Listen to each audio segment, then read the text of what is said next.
gosto de estar aqui nestes webinars da Direção-Geral da Educação. É um gosto também poder partilhar algumas das questões que efetivamente os professores nos têm colocados, até por via do grupo de trabalho da Direção-Geral da Educação, do Centro Nacional de Cibersegurança e da Comissão Nacional de Proteção de Dados, no âmbito das plataformas de ensino à distância que todos nós estamos a utilizar neste período de confinamento. O Sr. Engenheiro Vítor Bernardo é especialista em proteção de dados e segurança da informação e é colaborador da Comissão Nacional de Proteção de Dados. Passo então a palavra ao Sr. Engenheiro Vítor Bernardo para poder fazer a sua apresentação.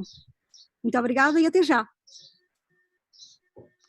Ora, muito boa tarde. Estão a ouvir-me? Sim? Boa tarde.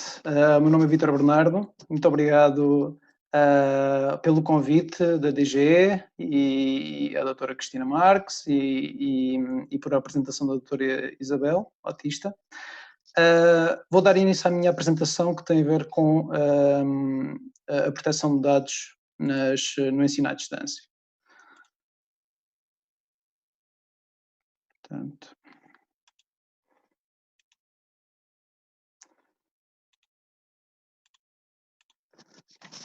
Portanto, o tema de hoje tem a ver é muito da ordem do dia, obviamente, com esta necessidade de confinamento.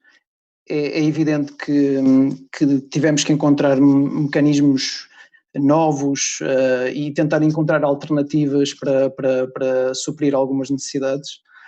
E eu queria já fazer aqui 2 preâmbulos relativamente a isso.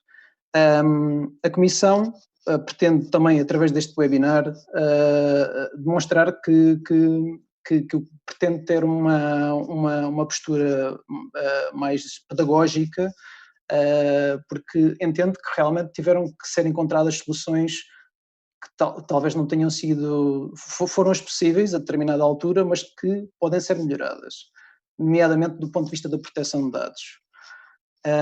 Portanto, é nessa qualidade que estou aqui hoje, numa postura de tentar passar algum conhecimento e pelo menos alertar para alguns riscos. A segunda ressalva que gostaria de fazer é que eu não sou docente, portanto peço que tenham alguma tolerância à minha linguagem, posso incorrer aqui em alguns termos menos adequados ao meio do ensino. Portanto, gostaria em primeiro lugar de apresentar os riscos para a privacidade na utilização das tecnologias de suporte ao ensino à distância. Eu refiro-me a elas como tecnologias de suporte ao ensino à distância porque elas não são realmente tecnologias de e-learning na maior parte dos casos. Um deles é aquele que estamos aqui a usar, o Zoom, é uma plataforma que é usada para videoconferência, mas que foi largamente adaptada e fortemente utilizada para o meio académico. Entende-se a sua acessibilidade e que tenha sido um recurso apelativo, mas não é em si um suporte de ensino à distância. Naturalmente que temos a noção que tem sido usado nessa qualidade. Relativamente aos dados pessoais que podem estar envolvidos na utilização destas plataformas, eles podem ser muito variados. Temos a imagem e o som dos utilizadores, o som da fala nomeadamente, e do ambiente onde se encontram. Aqui esta parte do ambiente é importante. Nós estamos num contexto habitacional, temos a nossa vida, temos os nossos filhos, os nossos familiares que estão em casa, os nossos irmãos, e naturalmente que também essas pessoas podem estar envolvidas naquelas sessões de videoconferência ou conferências áudio que estão a ser mantidas. Daí este segundo ponto, a imagem e som de outros indivíduos presentes. Não são necessariamente só alunos e docentes, podem haver mais pessoas envolvidas. Para além das pessoas que estão nas nossas casas, há também o problema de nós, de forma acidental, revelarmos informação que pode ter a ver com a vida privada de outros. Imaginem que eu, ao fazer esta partilha de ecrã, sem querer tinha apresentado um Outlook pessoal ou qualquer informação pessoal de outro indivíduo. Portanto, poderia ter colocado aqui em risco a privacidade de terceiros, neste caso. O conteúdo das mensagens de instant messaging, naturalmente que nós procuramos ter o maior cuidado com as mensagens que escrevemos num chat, num ambiente de chat, mas obviamente que as crianças podem não ter essa noção, que estão a escrever num suporte que registra tudo o que eles estão a escrever. Dados observáveis durante a utilização das plataformas. Eu de seguida já vou apresentar o rol de tipos de informação que são registados por a maior parte das plataformas onde se inclui esta que estamos a usar, o Zoom. E existem naturalmente outros tipos de dados, como por exemplo o contacto dos endereços de e-mail dos encarregados de educação, que podem inadvertidamente ser enviados num e-mail em que, em vez de serem colocados naquele campo do BCC, onde nenhum dos destinatários consegue ver os restantes, vai num campo e onde todos conseguem ver o endereço de e-mail de todos os restantes. Portanto, riscos para os titulares que podem advir daqui. Nomeadamente a gravação e a utilização indevida do vídeo e de som são, obviamente, o risco mais apreciável aqui, e especialmente o risco de discriminação e de consequente bullying, que não deixa de existir no ambiente virtual. Aliás, acho que creio até que seja expandido com esta dimensão virtual. Há o risco de vigilância à distância com a finalidade de controlar o desempenho profissional dos professores. Infelizmente deram entrada na CMPD diversas queixas que davam conta das direções a procurarem fazer algum tipo de controle através deste mecanismo. A ausência de uma atribuição clara das responsabilidades promove situações em que nem as instituições de ensino, nem os fornecedores das plataformas adotam as medidas adequadas de segurança. O que é que isto quer dizer? Como nenhum deles é necessariamente nenhum se impõe como responsável pelo tratamento, porque há um que diz, não, a plataforma não é minha, e há outro que diz, bom, mas eu só forneço um serviço. Então há aqui uma desresponsabilização de quem é que tem responsabilidades aqui. Perfil o risco de utilização indevida dos dados transferidos através das plataformas pelos fornecedores desses sistemas. Há, infelizmente, e nós vamos já ver de seguida, riscos das informações que nós transmitimos através destas plataformas irem parar às mãos de terceiros. Se olharmos para as questões, se olharmos para as políticas de privacidade, que infelizmente são documentos tipicamente densos e pouco apelativos, mas se olharmos para a política de privacidade de algumas plataformas, como por exemplo o Zoom, o Microsoft Teams ou o Google Meet, vamos verificar que, em primeiro lugar, eles têm a funcionalidade de gravar, de permitir a gravação das sessões para o moderador. Portanto, há aqui já uma possibilidade do moderador ficar com o registro daquela sessão. Mas depois o que as próprias plataformas podem fazer por seu lado, e fazem-se garantidamente, é guardar alguma informação sobre os participantes. Alguns dirão, sim, é necessário para conseguir estabelecer uma ligação, uma comunicação de dados. É verdade, é necessário o endereço IP, como vocês veem aqui, o endereço IP e o endereço MAC, eventualmente, são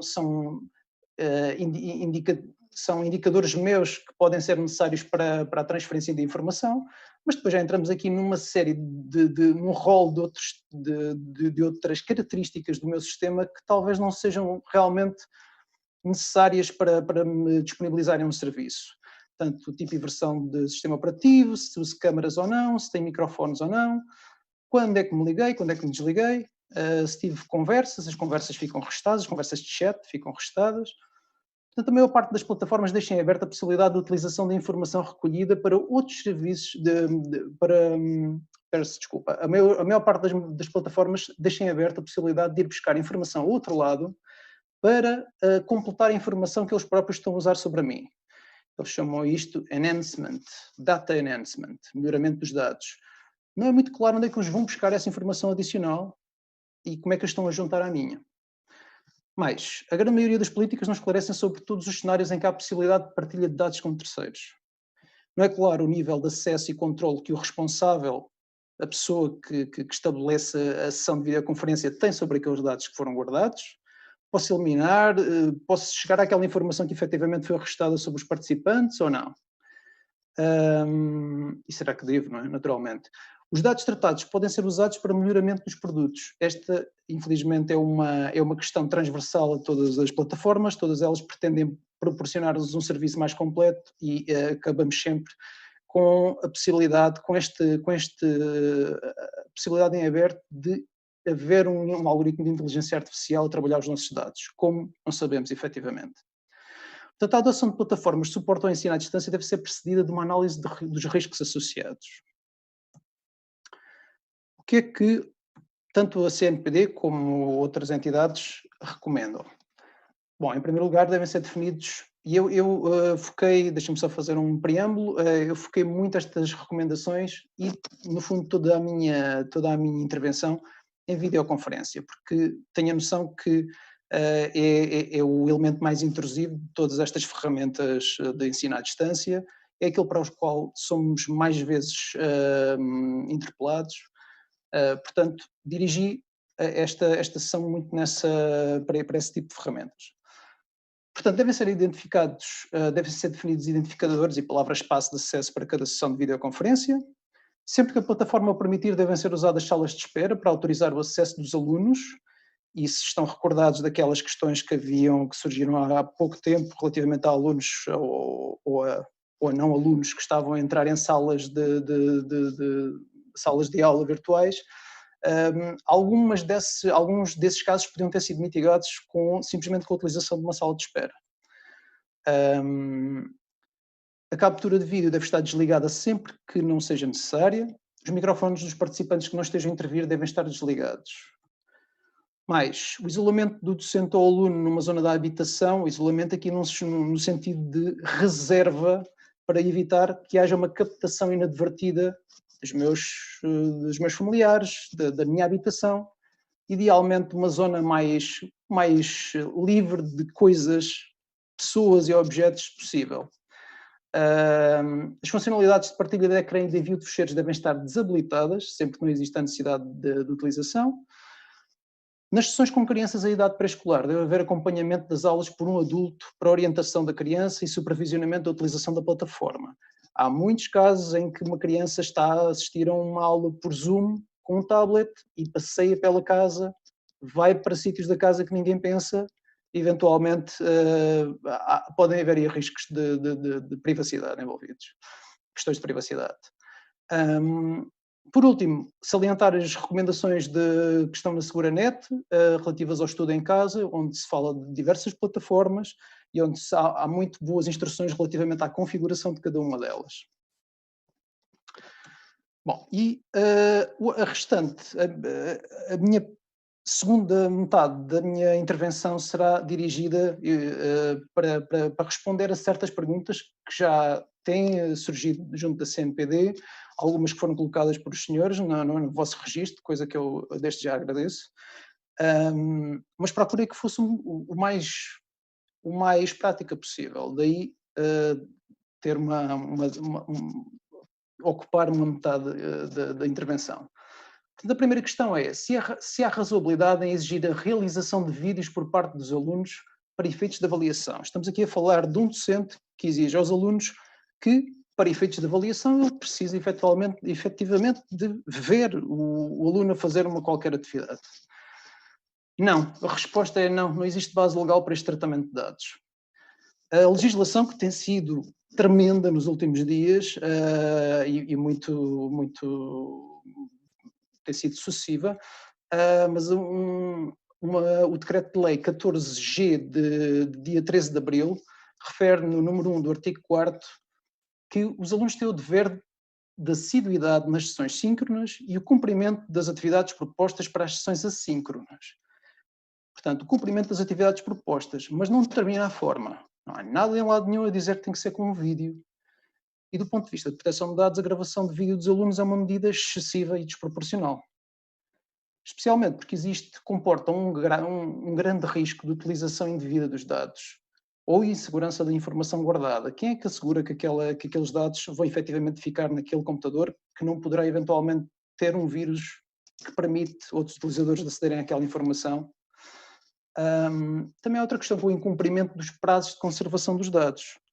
Quem é que determinou quanto tempo é que docente, aquela escola vai ter aquela informação guardada.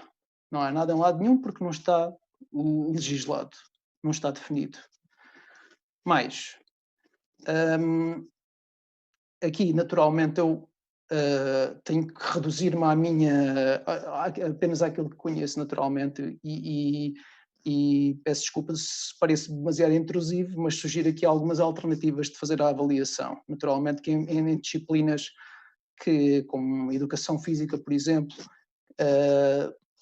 talvez uma alternativa possa ser fazer uma avaliação da componente teórica, que também existe, ou a utilização de sessões em direto para avaliação do conhecimento e preferencialmente através do áudio, ou seja, tentarmos sempre fazer aquilo que em proteção de dados se diz a minimização dos tratamentos de dados. Quanto menos coisas eu tratar, quanto menos dados eu tratar, menos responsabilidades tenho. E deve ser este o mindset sempre. Recomenda-se que a abordagem seja a de recriar tanto quanto possível o contexto de sala de aula. Pensem em vós. Vocês, enquanto docentes, andam com uma câmara de filmar os vossos alunos durante as aulas? Em princípio, não, a não ser em casos muito concretos. Portanto, não é razoável que isso aconteça agora, só porque estamos no ensino à distância. Outra questão que está relacionada com a outra. A gravação de videoconferências é permitida, portanto, eu que estabeleci uma sessão de videoconferência, posso guardá-la no final? Bom, exatamente pelos argumentos que eu apresentei anteriormente, a resposta é obviamente não. Não existe base legal para este tratamento de dados. Do ponto de vista da proteção de dados, a gravação dos vídeos dos alunos e dos docentes é uma medida excessiva e desproporcional e tem os riscos que já referi há pouco. É lícito que os docentes recebam instruções para gravar vídeos das aulas como prova das aulas lecionadas. Esta é uma situação que temos tido muitas dúvidas em relação a ela. A resposta é também não. Esta medida é uma medida excessiva do controle da atividade do trabalhador.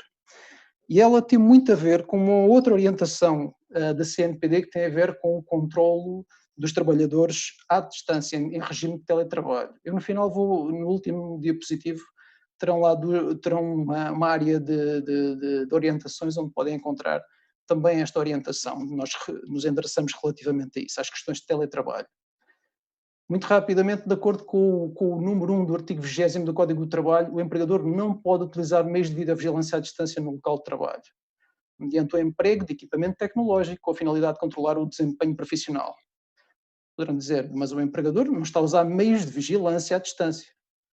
Mas a questão aqui é que usa um mecanismo tecnológico para controlar o desempenho profissional do trabalhador.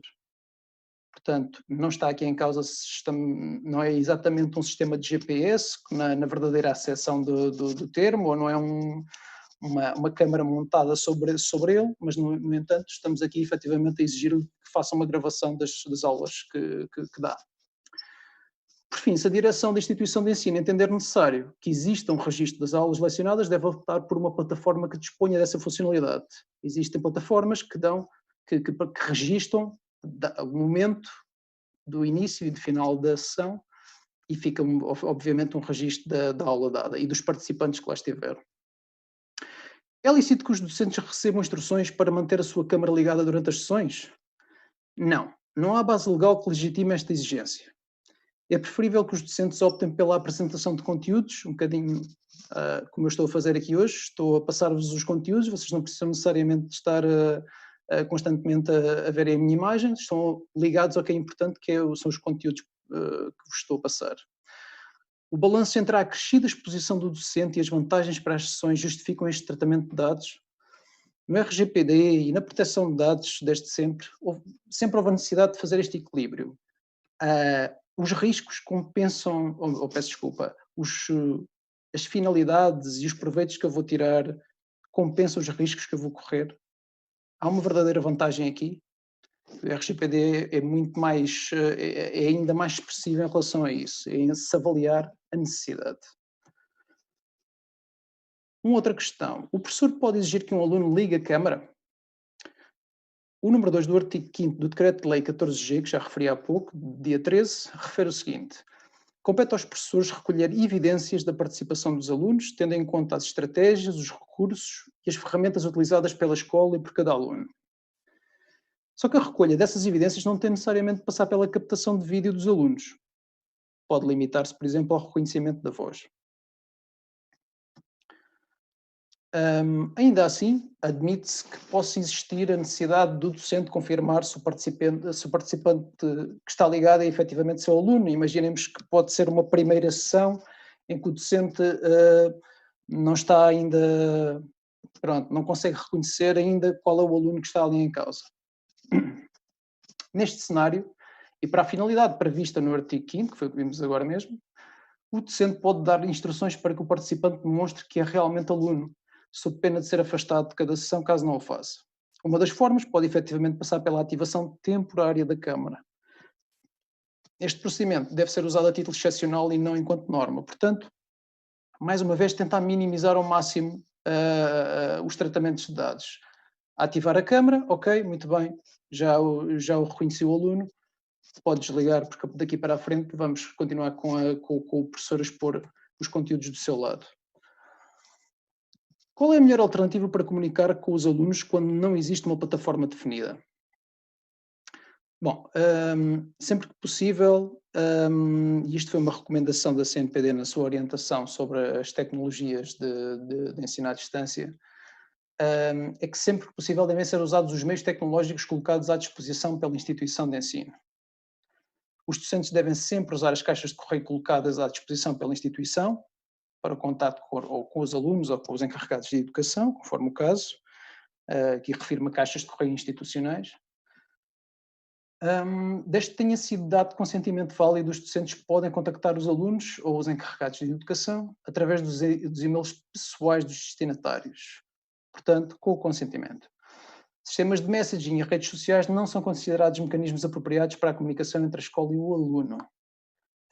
Não só porque têm tipicamente umas políticas de privacidade que são muito mais do ponto de vista de proteção de dados, mas também porque não deixam os conteúdos do lado das escolas. No fundo, quem usa este tipo de plataformas perde o controlo do que pode fazer e da informação que é guardada.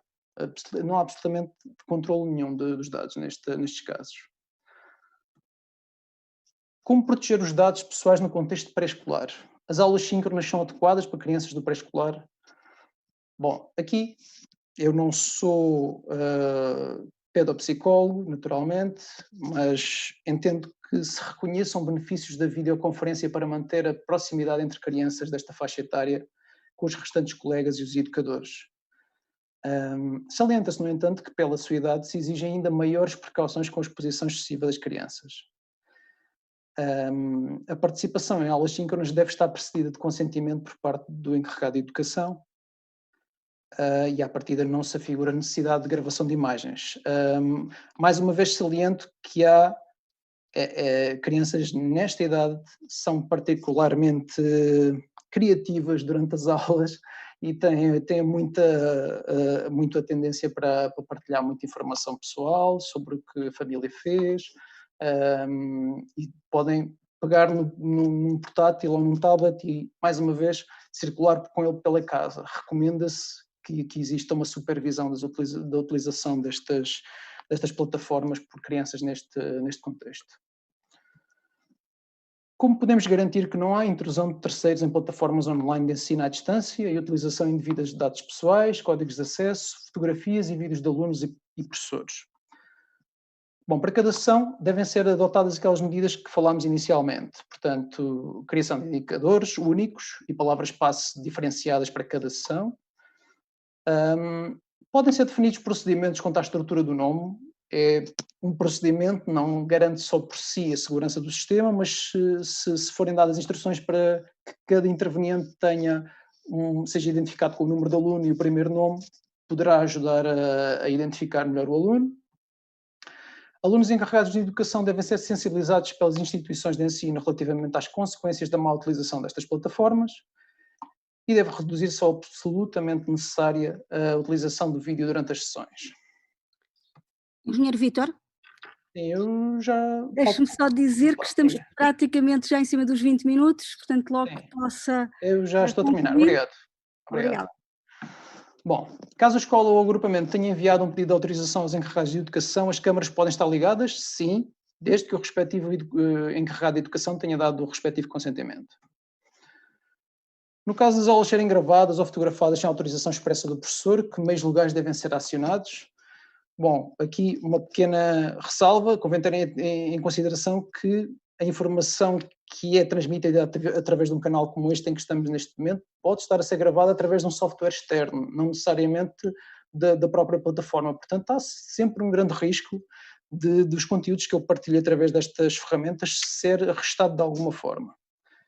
Ainda assim, caso existam provas de que foi efetuada uma cópia indevida dos conteúdos das aulas, o docente deve reportar à instituição de ensino, que deve naturalmente avaliar a situação e tomar as devidas decisões. Quais são as plataformas mais seguras? Recomenda-se a adoção de plataformas orientadas para o ensino, também foi uma recomendação da CNPD relativamente a esta questão. Quando elas são alojadas e administradas pela instituição de ensino, oferecem maior transparência relativamente aos tratamentos de dados e menor risco de transferência de dados para terceiros. As plataformas mais conhecidas geralmente oferecem níveis razoáveis de segurança das comunicações. O problema maior delas não é necessariamente a segurança da comunicação, mas sim a forma como eles usam os nossos dados. E terminava com este diapositivo, onde apresenta aqui uma ligação, que eu espero que depois os senhores depois possam usar, para onde podem consultar várias orientações da CNPD, nomeadamente as de ensino à distância e as de teletrabalho, como referi. E pronto, era só. Muito obrigado. Muito obrigada. Obrigado. Temos então aqui algumas questões, algumas semelhantes, acho que o engenheiro Vítor já respondeu. De qualquer maneira, a perspectiva pode ser ligeiramente diferente, portanto eu vou voltar a colocá-las. Ana Neves coloca uma questão que é a seguinte: é legítimo que o professor faça a gravação das sessões com os seus alunos? Se sim, é necessário pedir autorização aos intervenientes ou basta comunicar que está a gravar? E, por outro lado, é ainda necessário autorização dos encarregados de educação. Isto porque muitas escolas colocaram a questão diretamente aos encarregados de educação no início do ano letivo. Portanto, o que os professores que estão aqui presentes a assistir a este webinar é se essa autorização chega ou não, ou é necessário mais alguma autorização. Portanto, referiu a gravação. A gravação, exatamente.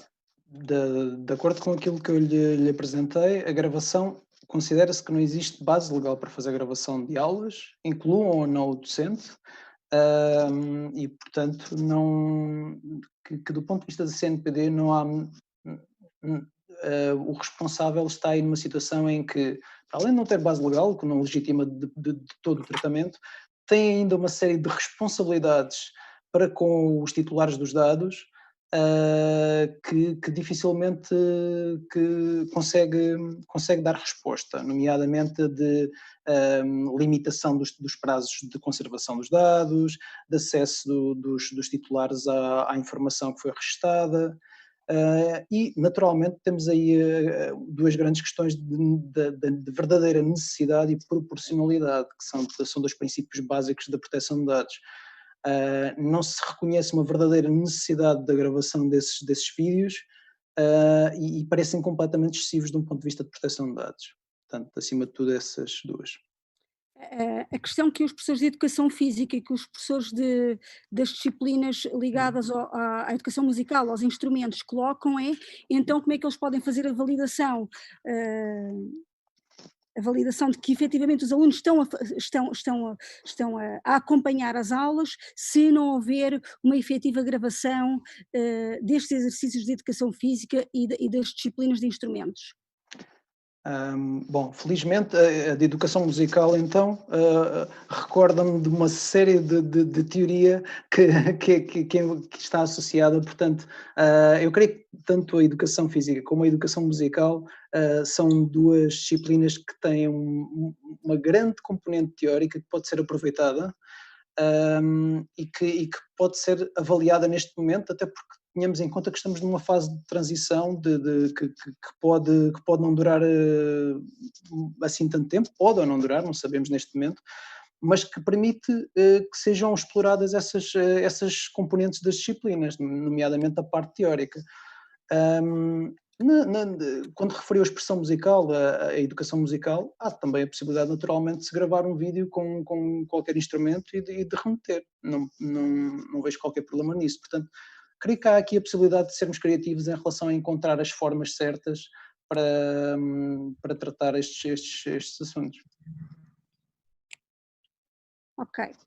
Outra questão ainda, não sei se é exatamente do âmbito da Comissão Nacional de Proteção de Dados, mas eu vou colocar a questão que é, também alguns colegas que estão a assistir a este webinar colocam a questão sobre a utilização da VPN, se efetivamente a utilização da VPN é ou não legal. A utilização da VPN para fazerem o que exatamente?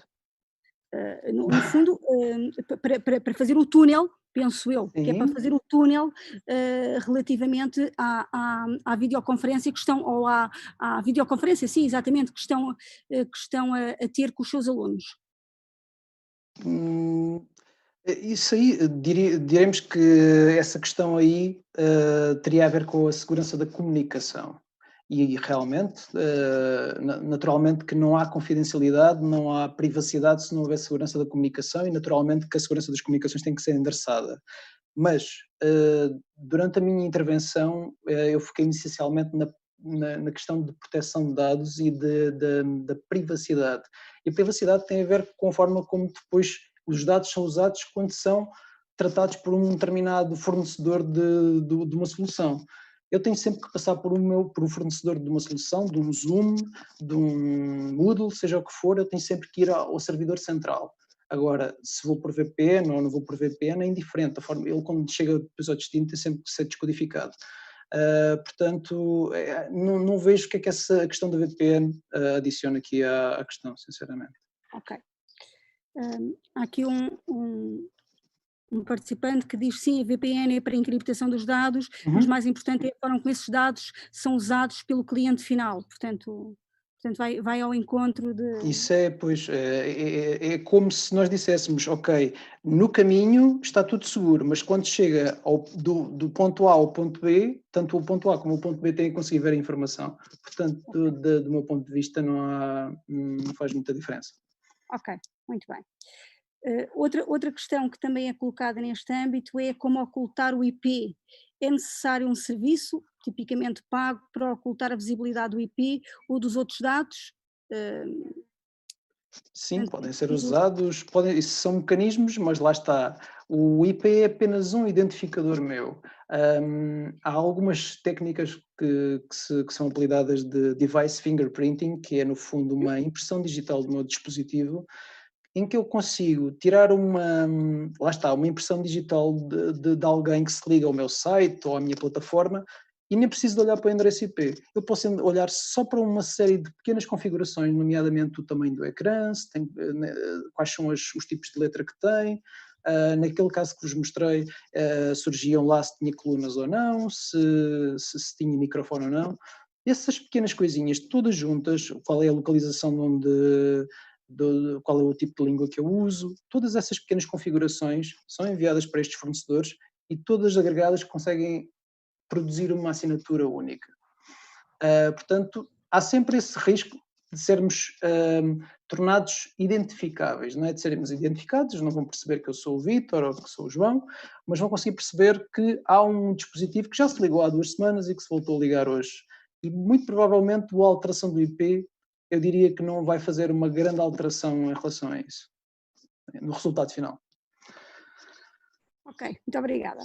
Temos então uma última questão, que é relativamente aos grupos do WhatsApp, que fogem um bocadinho do âmbito desta apresentação, mas que foi uma questão que foi colocada recorrente relativamente aos grupos do WhatsApp, se é possível, se devem ser utilizados, no fundo um comentário acerca da utilização destes grupos por parte de alunos e professores.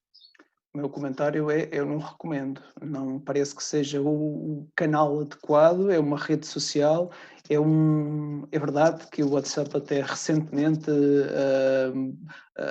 apresentou medidas de segurança em relação às comunicações, de decifragem dos dados, o que é de reconhecer, mas estamos nas mãos de um fornecedor que não sabemos o que é que vai fazer com aquela informação, nomeadamente gravações de vídeo e áudio. Nós não sabemos se aquilo está a ser usado para algoritmos de inteligência artificial, portanto, no fundo, podemos estar a ser produtos, não é? Costuma-se dizer, quando nós não pagamos nada por um produto, o produto somos nós. Agora, a questão é se nós estamos vocacionados para ser um produto ou não. Eu creio que no contexto escolar, no contexto do ensino, não é recomendável a utilização desse tipo de tecnologias. Muito obrigada pelas respostas a todas as questões que foram aqui colocadas. Muito obrigada também aos participantes pelas questões bastante pertinentes no âmbito das atividades que todos nós estamos neste momento a exercer, tanto em modelo de teletrabalho como modelo de telescola, entre aspas. E da minha parte, enquanto moderadora, agradeço uma vez mais o desafio da Direção-Geral de Educação, um desafio mais uma vez, bastante pertinente nesta altura que estamos todos a viver. Muito obrigada e muito boa tarde. Da minha parte. Obrigada, Dr. Vítor Bernardo, obrigada, doutora Isabel, foi um excelente webinar. Obrigada a todos os participantes também que contribuíram. Só queria recordar que na próxima semana, dia 26 de maio, haverá um novo webinar à mesma hora, desta vez sobre direitos de autor e desinformação, e o convidado será o Dr. Vítor Tomé. E pronto, damos por encerrado Pronto, muito obrigado este webinar. Muito pela vossa obrigada a todos. participação.